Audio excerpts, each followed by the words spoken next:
अब तो आदत सी है मुझको ऐसे जीने में। कभी माला पहनाते हुए इसको थप्पड़ पड़ता है, कभी कोट इसको थप्पड़ मारता है। जब तक इसको थप्पड़ ना पड़ जाए तब तक इसकी आंख ही नहीं खुलती। सब जानते हैं आप उसको अच्छे से, वो हैं हमारे केजरुद्दीन साहब, दिल्ली के सुल्तान। तो चलिए करते हैं विश्लेषण टॉक मेरे साथ।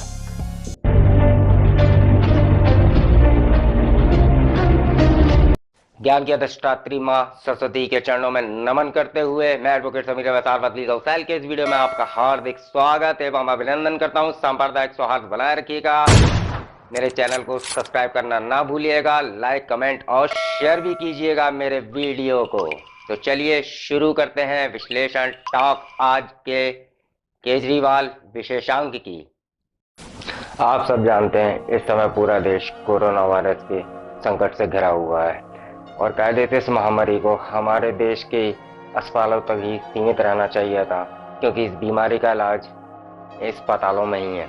लेकिन अब ये मामला बाहर निकलकर अदालतों तक पहुंच गया है और अब इस पर सरकारों से ज़्यादा देश के जजों के फैसलों की चर्चा हो रही है। आजकल देश में हर रोज किसी न किसी राज्य की हाई कोर्ट या फिर सुप्रीम कोर्ट में कोरोना वायरस को लेकर सुनवाई चलती रहती है और आज कोरोना की सुनवाई सुप्रीम कोर्ट में भी थी और दिल्ली हाई कोर्ट में भी थी। सबसे पहले आपको दिल्ली हाई कोर्ट में हुई सुनवाई के बारे में बताते, जो कि काफ़ी अहम है। आज दिल्ली हाई कोर्ट ने एक नहीं दो बार दिल्ली की सरकार को फटकार लगाई है। पहला मामला दिल्ली के 5 स्टार होटल अशोका होटल का है। दिल्ली सरकार ने अपने आदेश में कहा था कि इस 5 स्टार होटल में हाई कोर्ट के जज, स्टाफ और उनके परिवार के लिए 100 कमरे कोविड हेल्थ फैसिलिटी के नाम पर बुक किए हैं। यानी कि दिल्ली हाई कोर्ट का कोई जज या उसका परिवार के लोग संक्रमित होते हैं तो उन्हें इस 5 स्टार होटल में रखा जाएगा, 100 कमरे अलग से बुक कर लिए गए। इस पर हाई कोर्ट ने मीडिया की रिपोर्ट्स के आधार पर आज स्वतः संज्ञान लिया और दिल्ली सरकार से पूछा और कहा कि उसने, हाई कोर्ट ने तो कभी भी ऐसा नहीं कहा कि ये सुविधाएं किसी 5 स्टार होटल्स में ली जाएंगी। यानी कि हाई कोर्ट ने कभी भी नहीं कहा कि उनके जजों को 5 स्टार सुविधाएं चाहिए। इसका मतलब यह है कि दिल्ली सरकार ने अपनी मर्जी से अशोका होटल को चुन लिया और बयान कुछ इस तरीके से जारी किया कि दिल्ली हाई कोर्ट के अनुरोध पर दिल्ली हाई कोर्ट के जजों और उनके परिवार के लिए 100 कमरे बुक किए गए। और जब ये खबर अखबार में लोगों ने पढ़ी, जब ये छवी, तो देश भर में इस खबर की चर्चा हुई।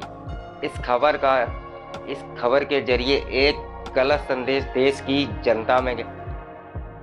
की जो आम जनता, उसे एक बेड भी नहीं मिल रहा है, उसे अस्पतालों में ऑक्सीजन नहीं मिला। जब उसने यह पढ़ा कि जजों के लिए अलग से 5 स्टार होटल में 100 कमरे बुक किए गए हैं तो देश के आम आदमी को अच्छा नहीं लगा। दिल्ली हाई कोर्ट ने आज ये भी कहा कि इस कदम से ऐसा संदेश जाएगा लोगों के बीच, या तो हाई कोर्ट के जज अपने फ़ायदे के लिए कोविड केयर की 5 स्टार सुविधाएं मांग रहे हैं, या केजरीवाल सरकार हाई कोर्ट के जजों को खुश करने के लिए उनके लिए खास इंतजाम कर रही है, 5 स्टार इंतजाम कर रही है। हालांकि हाई कोर्ट की फटकार के बाद दिल्ली सरकार के वकील ने अदालत में कहा कि मीडिया रिपोर्ट्स में इसे गलत तरीके से बताया गया है।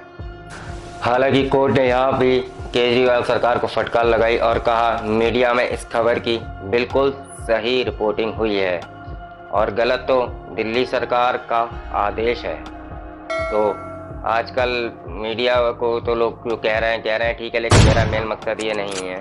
मेरा मेन मकसद आपको दिल्ली हाईकोर्ट का फैसला बताना है। लेकिन दिल्ली हाईकोर्ट ने कहा कि मीडिया को लेकर इस बात में सही रिपोर्टिंग है। दिल्ली सरकार ने जो आदेश दिया था गलती उसमें है। अदालत की इस टिप्पणी के बाद केजरीवाल सरकार ने तुरंत इस फैसले को वापस ले लिया और अदालत ने यह बड़ी बात कही, जब लोग कोरोना वायरस से मर रहे हैं, अब अस्पतालों में इतनी भीड़ है, तब जजों के लिए 5 स्टार होटल में 100 कमरे बुक करना क्या आम लोगों का मजाक उड़ाने जैसा नहीं है? और हम भी यही कहते हैं बिल्कुल ऐसा किया गया था। तो ये एक तरीके से आम लोगों का मजाक उड़ाना है। अब आप सोच रहे होंगे कि दिल्ली सरकार ने अशोका होटल में ही जजों को कोविड केयर की 5 स्टार सुविधा देने का फैसला क्यों किया। अब मैं आपको इसकी पूरी वजह बताता हूँ। आप लोग दिल्ली में नहीं और देश के कई शहरों में रहते हैं, तो शायद आपको इस बात का पता ना हो। अशोका होटल दिल्ली का एक 5 स्टार होटल है और ये फैसला इसलिए क्या किया गया कि ये एक सरकारी होटल है और हमारे देश में अक्सर सरकारी व्यवस्थाओं का इसी तरह से इस्तेमाल किया जाता है, या कह लीजिए दुरुपयोग भी किया जाता है। वर्ष 1956 में जब यूनेस्को की 9वीं कॉन्फ्रेंस दिल्ली में होने वाली थी, तब तत्कालीन प्रधानमंत्री जवाहरलाल नेहरू ने यह कॉन्फ्रेंस किसी नए होटल में हो। तब दिल्ली में इस तरह की हाई प्रोफाइल कॉन्फ्रेंस के लिए कोई जगह नहीं थी, तो उन्होंने ये नया होटल बनवाया और वो चाहते थे कि इस होटल में जब एक कॉन्फ्रेंस की जाएगी यूनेस्को की, तो यूनेस्को खुश हो जाएगा और वो यूनेस्को को प्रभावित करना चाहते थे, इम्प्रेस करना चाहते थे, और इसीलिए 1956 में तब उन्होंने इस होटल को बनवाना शुरू किया। इसी कॉन्फ्रेंस के लिए इस होटल को चुना गया और वर्ष 1956 में ये बनकर तैयार हो गया। तब ये होटल 550 कमरों का था। अब आप इसकी तस्वीरें देखिए, तब ये होटल बन रहा था, पुरानी तस्वीरें। तब ये होटल सरकारी कार्यक्रमों, सरकारी कॉन्फ्रेंसेस के लिए सबसे मनपसंद जगह बन गया था। 25 फरवरी 1968 को पूर्व प्रधानमंत्री राजीव गांधी और सोनिया गांधी की शादी भी हुई। वर्ष 1980 में आतंकवादी संगठन एलटीटी के प्रमुख प्रभाकरन को भी इसी होटल में हाउस अरेस्ट करके रखा गया था और आतंकवादी मसूद अजहर भी गलत पहचान पर देकर इसी होटल में उसने बिरयानी खाई है। यानी ये होटल कई अहम मौका का गवाह है और यह आज़ाद भारत का पहला 5 स्टार होटल है। दिल्ली सरकार ने कोशिश तो बहुत अच्छी की थी, लेकिन हाई कोर्ट ने उसका ये खेल बिगाड़ दिया। कोर्ट ने यह कहा कि सरकार से पूछा था कि आज कोई जज कोरोना से संक्रमित हो जाए तो वो कहाँ जाएगा, लेकिन दिल्ली सरकार ने इसके आधार पर ही अशोका होटल में 100 कमरे बुक कर दिए। हालांकि ये होटल दिल्ली सरकार के अधिकार क्षेत्र में नहीं आता। इस होटल का मालिकाना भारत सरकार के पास है। आप कह सकते हैं कि इस होटल की मालिक दिल्ली सरकार होती तो आज इसे कोविड केयर सेंटर बना दिया गया था और केवल वीआईपीज़ के लिए, आम जनता के लिए नहीं। और इसमें आम जनता के लिए बिल्कुल भी कहीं भी जगह नहीं होती। इस मामले में इसी के साथ साथ ऑक्सीजन की कमी को लेकर भी आज दिल्ली हाई कोर्ट ने दिल्ली सरकार को काफ़ी तरीके से रगड़ा है। अदालत ने बिल्कुल साफ कहा है कि यदि दिल्ली सरकार ऑक्सीजन रिफिलिंग यूनिट्स को संभाल नहीं पा रही है तो वो कोर्ट को साफ साफ बता दे। अदालत केंद्र सरकार को ये जिम्मेदारी सौंप देगी और यह आज के फैसले की एक बहुत बड़ी बात है। हाई कोर्ट ने दिल्ली सरकार को ऑक्सीजन की कालाबाजारी को रोकने पर भी दिल्ली सरकार को विफल बताया और केजरीवाल सरकार को जो बड़ी बात कही वह यह की कि हमारा विश्वास डगमगा रहा है और आप प्रशासक हैं, सुविधाएं दुरुस्त कीजिए। आपको प्रशासन चलाना आना चाहिए। आपको हमने कभी अपनी पावर इस्तेमाल करने से कभी रोका नहीं। ये दिल्ली हाईकोर्ट की टिप्पणी है।